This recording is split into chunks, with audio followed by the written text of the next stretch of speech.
Ivan Illich despertou, notou a luz e confessou que sua vida não fora como deveria ter sido, mas que aquilo ainda poderia melhorar.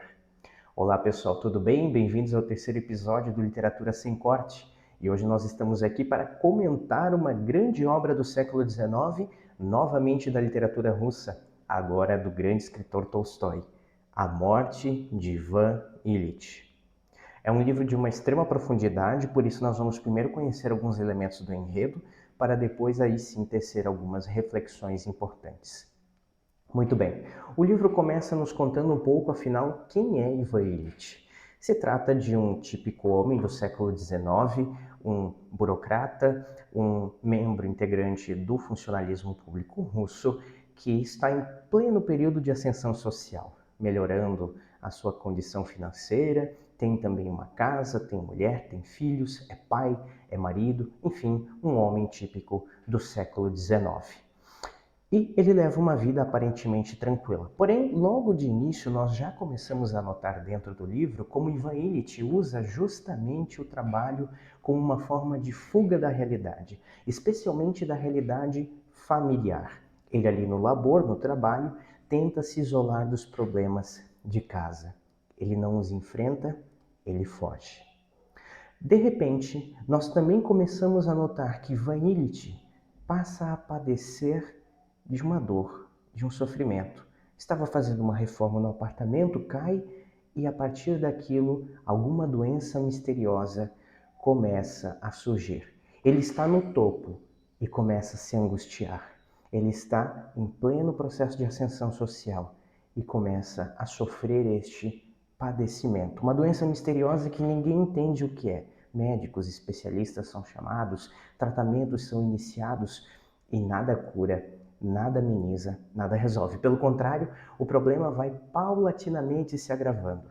Num primeiro momento, Ivan Illich enfrenta a negação e a fuga, o que é normal. Também nós, diante dos nossos problemas, temos esse mecanismo de defesa, a fuga e a negação do problema. Ele tenta fingir que o problema não existe, ele tenta fugir e não enfrentar o problema, mas isso faz o problema somente se agravar. O mesmo acontece conosco. Quando negamos os problemas e fugimos deles, nós apenas agravamos esses problemas. O fato é que Ivan Illich está nesta luta de negação, está nesta luta de fuga, até que ele percebe que, mesmo quando ele tenta ao máximo fugir, o problema se mostra à sua consciência. Ele sempre está lá e vai se agravando. É por isso que ele inverte o seu comportamento. E ao invés de agora fugir e negar, ele torna o problema o centro da sua vida, que é uma segunda tentação que nós geralmente caímos. Se num primeiro momento negamos o problema, num segundo momento, tornamos este problema o centro da nossa existência. A grande discussão, claro, de Tolstói e de Ivan Illich é justamente a morte. Um problema que nós temos que necessariamente trabalhar, com o qual nós vamos necessariamente lidar um dia na nossa vida, afinal, como sempre dizem, uma das únicas certezas que temos, mas que a nossa sociedade, assim como a sociedade de Ivan Illich, não está preparada para lidar com ele. Talvez devido aos avanços da ciência, da tecnologia, da medicina, que são excelentes, nós tenhamos cada vez menos coragem de falar sobre a morte, porque apesar desses avanços, ela ainda é uma realidade. Nós sim aumentamos a expectativa de vida, melhoramos as formas de tratamento contra doenças graves, mas a morte ainda vai acontecer. Ela é apenas postergada, mas virá. Portanto, nós temos uma tendência de fuga e parece para nós que diante da morte a vida perde todo o sentido. Porque no fundo, esta é a segunda grande realidade desta obra. Além de trabalhar o tema da morte, da fuga do sofrimento ou de tornar a dor o centro da nossa vida, o livro fala sobre a busca do sentido no sofrimento. E aí nós remontamos ao nosso primeiro episódio, porque Viktor Frankl fala no seu Em Busca de Sentido deste livro. Fala como Ivan Illich encontra justamente o sentido da sua vida no sofrimento. E isso nós vemos na última página do livro. E em vez da morte, havia luz. Então é isso, disse Ivan Illich. Que alegria!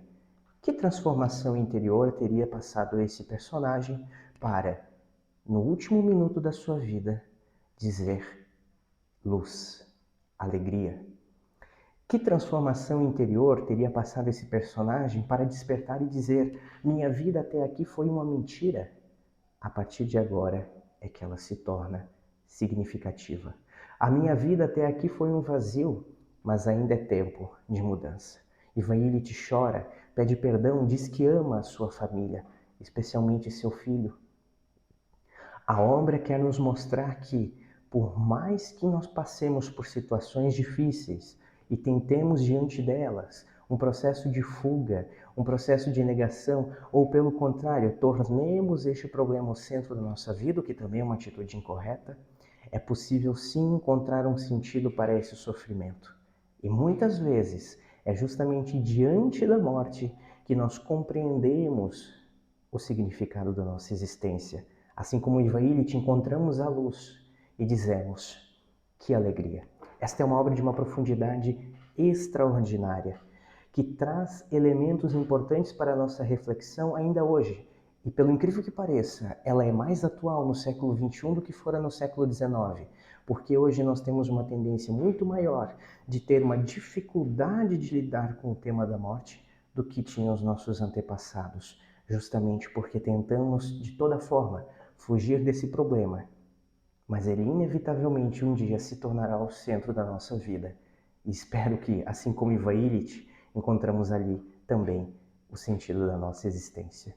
Mesmo no sofrimento, dizia Viktor Frankl, e diz também Ivan Illich, e diz também Tolstói, é possível haver pleno sentido. Um forte abraço, leia este livro e até a próxima.